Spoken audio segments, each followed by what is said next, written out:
Le Rwanda, le M23, l'AFC sont-ils à mesure de défier le monde entier? Sont-ils à mesure de tourner le dos au monde et atteindre l'objectif qu'ils veulent bien? Voilà le thème choisi pour nous parce que nous avons toujours cette habitude de naviguer dans le temps, anticiper la réflexion, sortir du cadre commun où tout le monde parle de tout ce qui est connu. Nous avons cette particularité de choisir les angles. Le refus de AFC M23 de participer aux discussions de Luanda sera-t-il définitif? Est-ce que c'est à l'avantage de AFC M23 ou c'est à leur désavantage? À quel moment on parlera de l'avantage? À quel moment on parlera de désavantage? C'est autour de ça que nous allons échanger. Le débat est engagé. Les discussions qui devaient avoir lieu aujourd'hui n'auront pas lieu selon le cadre tracé, simplement parce que le M23 ne viendra pas. L'AFC de Corneille Nangaa ne viendra pas. Mais la délégation gouvernementale est déjà à ce stade à Luanda. Est-ce que c'est une victoire diplomatique, une fois de plus, pour Kinshasa? Les analyses vous aideront à pouvoir comprendre. Tout le monde parle, mais nous ne voulons pas parler comme tout le monde. Voilà, c'est ici que vous devez alors avoir certaines lumières. Cette capacité aussi, ensemble avec vous, de voir un peu plus loin ce qui pourra se passer. À la base, vous aviez suivi hier des sanctions prises par l'Union européenne. Des sanctions ciblées. Bien avant, il y a eu des sanctions politiques. Mais cette fois-ci, c'est des sanctions ciblées à l'endroit de quelques personnalités rwandaises, personnalités militaires rwandaises et quelques individus du M23. Vous comprenez nuance. En tout cas, merci s'il vous plaît. Partageons cette émission, ne manquons pas cette émission, soyons plus nombreux, nous sommes Congolais. Il est important que lorsque des choses essentielles se parlent et que nous soyons encore plus nombreux, nous prenons l'émission, nous l'envoyons auprès de nos connaissances. Nous prenons l'émission, nous la partageons pour que nous soyons encore plus nombreux. Nous prenons l'émission, nous envoyons des messages après avoir compris à notre niveau aussi une certaine lumière de la compréhension, sur la compréhension de la question. En tout cas, merci. Des sanctions ciblées tombent hier. C'était annoncé sur 9 personnes. Et nous avons parlé, lorsqu'il s'agit du Rwanda, des personnalités, du fait qu'ils ont des responsabilités d'État et des individus du côté Congo parce qu'ils n'ont pas de responsabilité d'État. Quel genre de sanctions? Interdiction de fouler le sol de l'Union européenne et gel de leurs avoirs. Ces sanctions, lorsqu'elles sont prises souvent, on croit que c'est comme ça, mais ça déstabilise très sérieusement. Encore que vous êtes dans une position parfois qui nécessite des déplacements, qui nécessite en tout cas de garder l'argent quelque part, et du coup lorsqu'il y a des sanctions comme ça, ça vous met la corde au cou. Suivons d'abord ce petit reportage sur ce qu'a été en substance les sanctions prises par l'Union européenne. La décision a été prise à l'unanimité des 27 États membres ce lundi. 9 personnes sanctionnées, 5 Rwandais et 4 Congolais. Parmi elles, des gradés de l'armée rwandaise. Le général Ruki Karusisi, alias Rocky, commandant des forces spéciales des FRD, les forces rwandaises de défense. Les généraux Pascal Mouizi et Eugène Kumbito, commandant des 2e et 3e divisions des FRD, sont aussi présents sur cette liste. On retrouve également Francis Kamanzi, qui occupe depuis février 2024 le poste de directeur général de l'Office rwandais des mines, du pétrole et du gaz. De par sa fonction dirigeante, l'UE l'estime responsable d'exploitation ou de commerce illicite de ressources naturelles provenant de l'Est de la RDC. L'Union européenne a également sanctionné la raffinerie d'or de Gazabo, basée à Kigali, accusée de contribuer à l'extraction illégale de minerais congolais. Des cadres congolais du M23 sont également visés. Bertrand Bisimwa, chef du mouvement, ici à droite de l'image, ou encore Joseph Muzanga Bahati, qui a occupé le poste de chef des finances du M23 pendant plusieurs années. Quelles sanctions leur sont imposées ? Les concernés ont interdiction de se rendre dans l'Union européenne et leurs avoirs y sont gelés. Suite à ces sanctions, le M23 a annoncé qu'il ne participerait pas aux discussions de paix prévues ce mardi à Luanda, en Angola. De ces sanctions de l'Union européenne, certains députés de l'Union européenne se sont réjouis. Ils pensent que c'est une très bonne chose. Après qu'on ait finalement pris des sanctions politiques, aujourd'hui on a pris des sanctions ciblées. Et là, nous aussi, nous devons comprendre que il s'agit d'inacceptation de l'Union européenne clairement que la République démocratique du Congo est agressée par le Rwanda. Les militaires rwandais sont sur le sol congolais. L'Union européenne a reconnu comme tel très officiellement à travers ces sanctions.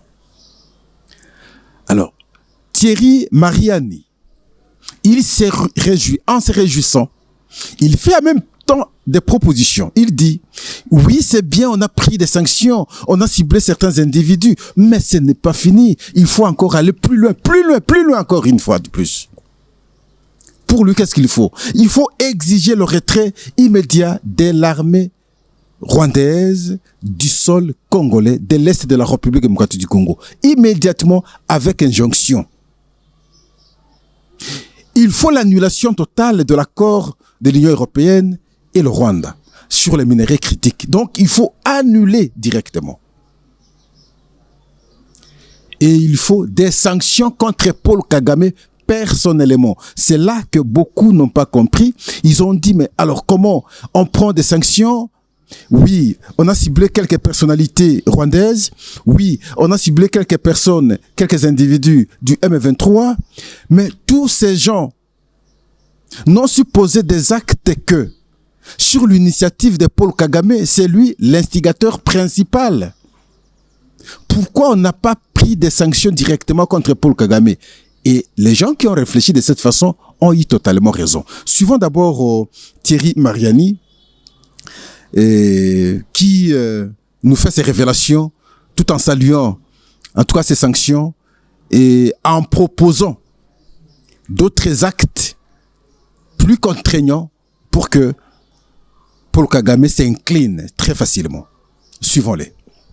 Enfin, c'est fait. L'Union européenne vient de se décider à prendre enfin des sanctions contre le Rwanda. Alors c'est une première étape. C'est une première étape, mais après le vote de cette résolution pour lequel on s'était battu au Parlement européen, qui condamnait clairement le Rwanda pour l'agression et les pillages qu'il fait depuis des années en République démocratique du Congo, eh bien, le Conseil européen vient ce lundi de décider de prendre des sanctions très claires contre une série de responsables de cette agression et surtout aussi contre la société qui commercialise le minerai volé en République démocratique du Congo et acheté par l'Union européenne. Donc c'est un premier succès qu'il faut saluer. Mais il faut aller plus loin parce que une partie du Congo est toujours occupée aujourd'hui par le Rwanda qui continue ses pillages et ses vols. Alors il faut exiger le plus rapidement possible le retrait de toutes les troupes du Rwanda, des territoires congolais qu'ils occupent avec leur milice, le M23. Il faut aller plus loin parce que désormais, il faut arrêter cet accord entre l'Union européenne et le Rwanda où l'Union européenne, jusqu'à présent, achetait ces minéraux volés. Et puis, il faut aller plus loin aussi en désignant le vrai responsable, M. Kagame, et en prenant des sanctions très clairement contre son équipe. Les choses changent et on voit que M. Kagame perd son calme. Voilà, il perd son calme, il vient ce lundi de rompre les relations diplomatiques avec la Belgique, qui avait osé le critiquer, et lui qui se croyait tout permis, qui pensait qu'en organisant des grands prix automobiles, en organisant des championnats du monde de vélo, eh bien, on oublierait ses crimes, aujourd'hui est rappelé à la réalité. Alors, il faut tout simplement que le Rwanda respecte ses voisins Et cette première vague de sanctions est un bon signe, mais il faut continuer, ou alors tout simplement il faut que le Rwanda, le plus vite possible, revienne à la raison et que la paix revienne dans la région. En tout cas, vous pouvez compter sur notre insistance et notre volonté de ne rien lâcher et de continuer nos efforts. Dans son orgueil, nous disons bien dans son orgueil, Paul Kagame, ce qui étonne tout le monde, c'est qu'il ne comprend pas que ce qu'il fait, c'est pas bon, tout le monde ne sait pas l'approuver. Agresser à notre pays, violer le droit international, en tout cas, violer l'intégrité territoriale de notre pays de cette façon. Et le monde entier ne sait pas te donner raison. Mais lui, c'est en tête. Et voilà aujourd'hui, entre la Belgique, qui l'a colonisé, et le Rwanda, le courant ne passe pas. Et ils vont plus loin. Je ne sais pas d'où ils tirent cet orgueil. Également, il faut reprocher les pays de l'Europe. Et voilà, c'est le monstre que vous-même vous avez fabriqué. Il va jusqu'à rompre des relations diplomatiques de manière unilatérale, de façon brutale, contre la Belgique. Toute affaire cessante, les diplomates belges devraient maintenant quitter le Rwanda, quitter le bâtiment, et le bâtiment sera protégé par les Rwandais. Et voilà. Et le ministre, le vice-premier ministre, le ministre des Affaires étrangères belge, je crois avoir son nom. Et voilà, Maxime Prévost, il va tweeter. Il dit ceci. La Belgique regrette la décision du Rwanda de rompre les relations diplomatiques avec la Belgique alors et de déclarer les diplomates belges persona non grata sur le sol rwandais. La Belgique prendra des mesures similaires. Convocation du chargé des affaires rwandaises, AI, déclaration des diplomates rwandais, persona non grata, et dénonciation de nos accords de coopération gouvernementale. Il a utilisé le langage diplomatique. Mais quelques minutes après, une fois de plus, c'est le ministre des Affaires étrangères rwandaises, à partir de Harare. Il y répond aux Belges, il dit ceci. Aucun diplomate rwandais ne répondra à l'appel des autorités belges. Et ils ont 48 heures pour quitter la Belgique. Ça, c'est les Rwandais. Mais quelque part aussi, j'apprécie, hein. S'il vous plaît, quelque part, j'apprécie. Et c'est comme ça parfois, pour les États congolais, les États africains plutôt, il faut prendre des mesures aussi courageuses. Mais là, le courage du Rwanda n'est pas mesuré du fait qu'il aurait fallu qu'il lise la réaction de tous les pays du monde. Aujourd'hui, ils sont contre le Rwanda. Contre le Rwanda, ce n'est pas parce qu'on n'aime pas le Rwanda. Contre le Rwanda, c'est parce que les actes que le Rwanda a posés sur un autre État violent le droit international. De ce point de vue, on ne peut pas accepter. Dans ces sanctions, il faut aussi saluer.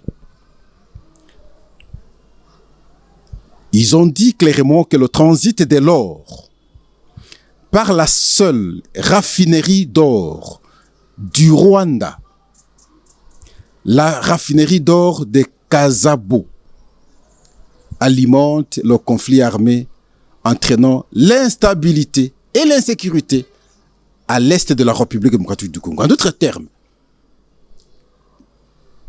ils souhaitent bien qu'on ferme même cette raffinerie. Qu'on ferme même cette raffinerie. Mais Pascal, j'informe le grand public de Pro-Info ici que l'Union européenne a formulé une demande à l'ONU qui n'est pas encore rendue publique, mais par nos canaux, nous avons l'information. On a proposé un embargo contre le Rwanda.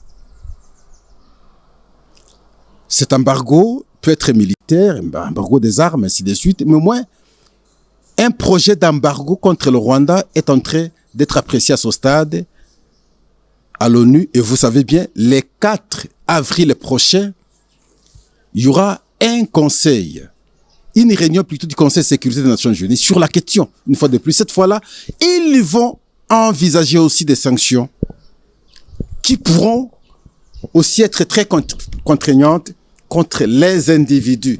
Ici, c'est plus contre les individus. C'est contre les individus. Et voilà, en fait, compte, c'est l'AFC, c'est leur M23, et qui vont réagir après avoir confirmé leur présence aux discussions de Luanda, qui en principe commencerait aujourd'hui. Et par la suite, parce que ces sanctions sont tombées, ils vont changer la position et ils vont refuser maintenant de venir participer. Et le M23 et l'AFC annulent maintenant leur participation aux discussions. Ignorant que ces discussions sont inscrites dans le cadre 1 de la déclaration issue du sommet conjoint de Dar es Salaam entre l'EAC et la SADC. Parce que là, on a renvoyé la question au processus de Nairobi et de Luanda. Dans le cadre du processus de Nairobi, voilà pourquoi la République démocratique du Congo devrait échanger avec les groupes armés, parmi lesquels le M23 aussi. Refuser, c'est ne pas obtempérer à l'appel et de la SADC et de l'EAC, encore que celui qui a convoqué ces assises est le président de l'Union européenne, enfin le président de l'Union africaine.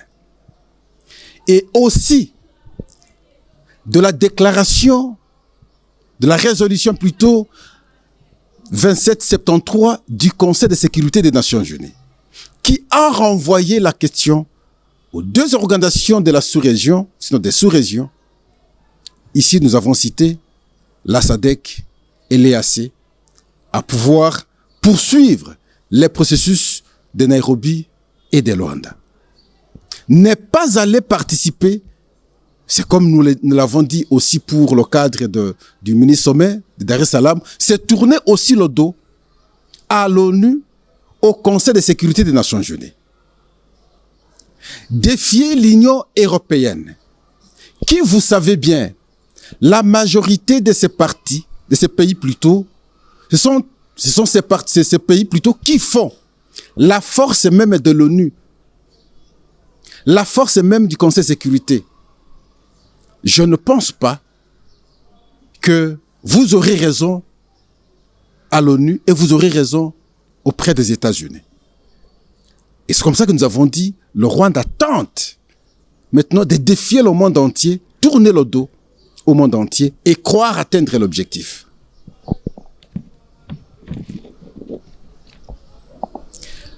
Est-ce que le Rwanda, l'AFC et le M23 ont véritablement la force de pouvoir défier le monde entier? Nous pensons que le fait d'avoir boycotté ces assises, c'est une erreur. C'est une grosse erreur. Le M23, l'AFC, discuterait avec une certaine force. Mais ce ne serait toujours pas possible parce que déjà encadré par plusieurs sanctions, le monde entier a compris ce qu'ils sont et ce qu'ils font. Mais à toute proportion gardée, il aurait été mieux d'aller que de ne pas aller. Le fait de ne pas aller, on va vous imposer d'aller. Si pas aujourd'hui, demain, vous finirez par aller. Et lorsque vous irez discuter par la suite après qu'on vous ait imposé, vous n'aurez pas la même force. Cette fois-là, vous allez discuter en position de faiblesse. Parce qu'on va commencer à vous imposer les choses. Vous serez devant les faits accomplis. J'annonce et je continue à dire, bientôt, vous aurez des mandats d'arrêt internationaux par la Cour pénale internationale. C'est une grosse erreur. L'AFC prend une correspondance. Analysons cette correspondance ensemble avec vous, chers membres de la communauté. Autant il y a un cessez-le-feu décrété, autant aucun camp ne peut poser d'actes ni bénéficier des décisions de nature à fragiliser l'autre partie au conflit. Mais le cessez-le-feu, on l'a déclaré, on l'a proposé depuis toujours. Mais c'est vous qui avez toujours violé le cessez-le-feu. Même c'est que le président Joao Lourenço venait de proposer dernièrement ici. Mais vous avez violé le cessez-le-feu. Ne donnez pas l'impression comme si vous avez toujours obtempéré le cessez-le-feu, vous demandez. Vous n'avez jamais obtempéré. Dans votre velléité de toujours gagner les espaces et croire que vous êtes tellement si fort. Et pourtant, la force du Rwanda a été une fabrication de l'Union européenne. N'oublions pas cela. Et vous passez de violation en violation, tout en bouchant les oreilles. Et alors aujourd'hui, lorsqu'on prend des sanctions, vous dites non, il n'aurait pas fallu prendre des sanctions. De la même manière qu'on obtempère le cessez-le-feu, on s'observerait également de pouvoir sanctionner une autre partie au conflit. Mais c'est irrationnel comme logique. Ce n'est pas parce que vous aurez des discussions qu'on ne peut pas vous sanctionner. C'est pas parce que vous aurez des discussions que la justice va fermer l'œil. Qu'il n'y aura pas de poursuites judiciaires contre les personnes ou moi je ne sais pas vous appeler des personnalités, des individus qui ont commis des actes comme ça. Non, les pourparlers, c'est à part. Les actes que vous avez posés, c'est aussi à part. Ne croyez jamais que tous les actes que vous avez posés en termes de crimes seront annulés parce que vous irez discuter. Non, ça c'est une grosse erreur déjà. J'ai dit aussi à mon frère Corneille Nangaa, mais ne pensez pas que vous êtes une partie en discussion, une partie légitime. Non, vous n'êtes pas légitime. Le fait d'avoir pris les armes contre le pays, mais c'est une haute trahison. Est-ce que vous imaginez le choc que vous avez créé dans plusieurs familles à travers les multiples morts occasionnées? Parce que simplement, vous avez pris les armes. Est-ce que vous parvenez à imaginer cela? Est-ce qu'il vous arrive, ne fût-ce qu'une minute, de réfléchir? Je vous vois à Goma, très bien habillé, vous marchez à l'aise, vous faites parfois des défilés. Est-ce qu'il vous arrive de réfléchir le choc que vous avez causé aux différentes familles par la disparition de leurs membres, par l'assassinat de leurs membres, par la tuerie de leurs membres? Le fait d'avoir pris les armes, ce n'est pas, en tout cas, je ne sais pas, vous n'êtes pas légitime. Si on accepte de discuter, c'est simplement parce qu'on réfléchit comment sauver d'autres armes qui sont souvent fauchées innocemment par le fait que vous ayez pris les armes. Mais ne pensez pas que le fait de vous inviter aux discussions, cela vous donne la légitimité de pouvoir croire que vos actes doivent ou sont acceptés et devront maintenant être pardonnés. Non. Notre constitution vous interdit de prendre les armes. Souvent, vous vous référez à l'article 64. Je ne sais pas, et vous avez fait l'université de Kinshasa, vous avez fait l'économie. Moi, j'ai fait l'université de Kinshasa, j'ai fait les lettres et sciences humaines, mais le département des sciences de l'information et de la communication, c'est la même université. La même époque pratiquement. Nous avons connu les mêmes professeurs.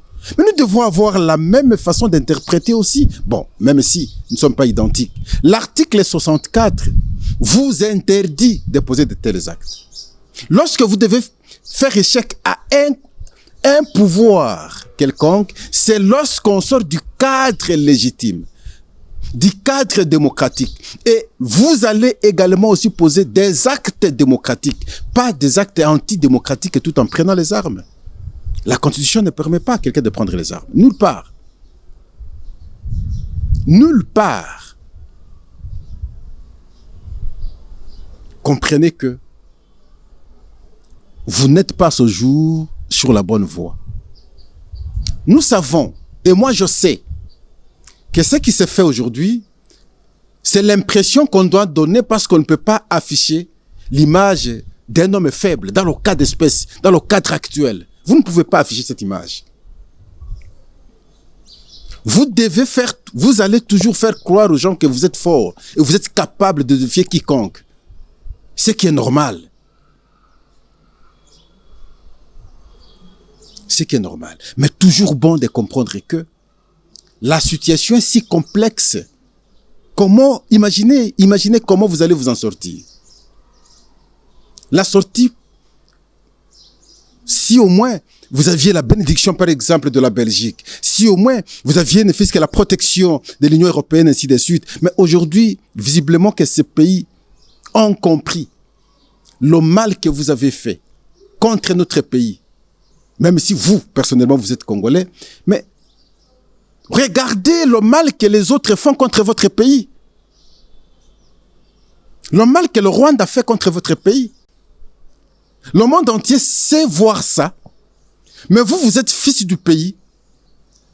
Parce qu'aujourd'hui, vous êtes dans une position très inconfortable. Il est difficile que vous parliez contre le Rwanda. Sinon, demain, c'est la mort. Et vous supportez ça.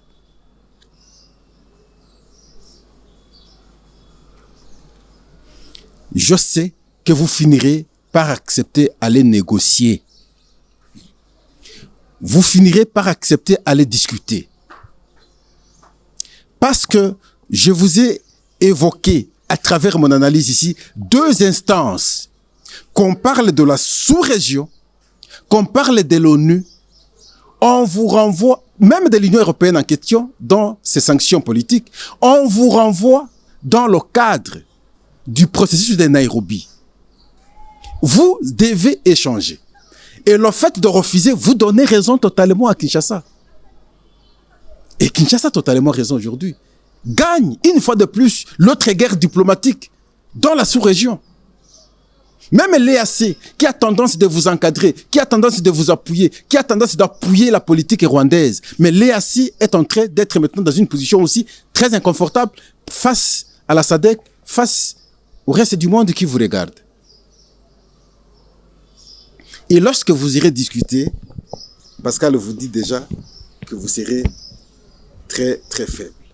Cette attitude de l'Union européenne, ça c'est dans la lettre toujours de Corneille Nangaa, s'apparente à une politique de 2 poids, 2 mesures, place l'AFC dans l'obligation de reconsidérer sa participation au pourparlers jusqu'à nouvel ordre. Ah non, ce n'est pas vous qui donnez les ordres. Je suis désolé. La participation à cette discussion ne dépend pas forcément de votre volonté. Bloquer totalement votre participation, c'est vous détruire davantage. Le monde et tout le monde comprendra que vous êtes les pires. Et parce que ce sera comme un sabotage contre le reste du monde. Qui acceptera être saboté par un mouvement qui a pris les armes?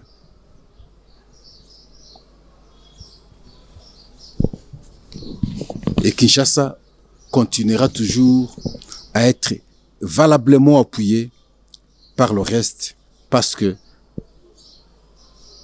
obtempère ce qui est décidé par les instances afin qu'on retrouve la paix. Et donc, visiblement, Kinshasa cherche bien la paix. Et c'est clair. Et vous n'aimez jamais la paix. Et c'est clair aussi parce que c'est vous qui avez pris les armes. C'est vous qui avez pris les armes. Tout ce que nous connaissons comme dysfonctionnement aujourd'hui, le responsable s'appelle vous. Vous qui avez pris les armes. Le responsable, c'est pas Kinshasa. Nous avons accepté la démocratie. 5 ans de pouvoir. On ne sera pas toujours bon. On ne sera pas toujours aussi mauvais. Mais on doit faire une opposition pour, en tout cas, pousser, s'il y a de faiblesse du côté de ceux qui sont au pouvoir, qu'on redresse les choses et qu'on gère en fait contre le pays dans le mandat, et après le mandat, on organise les élections. C'est la voie que la République démocratique du Congo a choisie. La République démocratique du Congo a refusé la voie des armes. Et vous, vous avez pensé qu'il faut prendre les armes pour entendre votre voix. Malheureusement. Malheureusement. Quelle sera alors l'issue de ce conflit? Quelle sera l'issue? Nous anticipons tout ce qui pourrait arriver. Pour nous, nous allons retrouver, nous allons récupérer toutes les parties occupées aujourd'hui illégalement par le Rwanda à travers le M23 et l'AFC. Dialogue, discussion, il y en aura lié obligatoirement entre le M23 et le gouvernement de Kinshasa. Mais dans l'allure où vont les choses par la prise de position de l'AFC, on risque un jour ne pas avoir cette discussion. Et cette fois-là, passer par une imposition. Cette imposition, ce sera la conjugaison de plusieurs voix. Qu'on parle de l'Union européenne, qu'on parle du Conseil de sécurité des Nations Unies, qu'on parle des États-Unis, qu'on parle de l'Union africaine, qu'on parle de la sous-région et qu'on parle de Kinshasa, une seule voix contre le Rwanda et ses supplétifs. Et à ce moment-là, c'est des impositions et des arrestations. Et lorsqu'il y aura des impositions et des arrestations, vous aurez tout perdu. Et pourtant, une porte vous est ouverte aujourd'hui à pouvoir bien manigancer, à pouvoir discuter, afin de sortir un peu avec une certaine, malheureusement, honorabilité, une honorabilité honteuse d'ailleurs. Pensez à ça, un conseil de votre frère. L'issue de ce conflit. Kinshasa sortira toujours gagnant. Nous avons suivi Corneille Nangaa. Le fait d'avoir pris ces sanctions, ça va radicaliser nos positions. À pouvoir continuer avec la guerre. Oui, on peut la déclarer. On peut bien déclarer la guerre. Les conséquences, il faut aussi les imaginer. Vous pouvez avancer, vous pouvez prendre une ville demain, vous pouvez prendre une autre ville demain. Mais ce n'est pas l'assurance. Imaginez aussi les conséquences. En un clin d'œil, ça peut aussi retourner contre vous. En un clin d'œil. Parce qu'on ne peut pas sous-estimer les forces ou la force de l'autre. Le fait d'avoir pris Bukavu, le fait d'avoir pris Goma, ne vous donne pas le pouvoir de sous-estimer l'autre. Malgré les infiltrations, comme nous le disons de temps en temps, mettez en même temps en tête que l'autre s'organise aussi. Mais peut bénéficier les appuis de ceux qui vous condamnent aujourd'hui, que vous ne savez pas les respecter. On peut bénéficier les appuis de ceux-là, très facilement. Il ne faut pas oublier. À toute proportion gardée, il faut une certaine intelligence parlante. Nous nous arrêtons là aujourd'hui. Nous avions bien voulu que vous puissiez comprendre que il est mieux de reprendre le chemin de Luanda. Mais malheureusement, lorsque vous allez reprendre le chemin de Luanda, vous ne serez plus dans les mêmes capacités de réclamation, vous serez un peu plus faible. Parce que on vous aura contraint d'aller une fois de plus discuter. Et pourtant, maintenant, vous avez donné l'impression comme si tout dépend de vous. Le nouvel ordre que vous allez vouloir, c'est vous qui allez le dicter. Non. En tout cas, merci. Au revoir. N'allez jamais ailleurs. Restons ici. Échangeons de temps en temps ici. Parlons pays ici. Aimons notre pays ici. Au revoir. À la prochaine.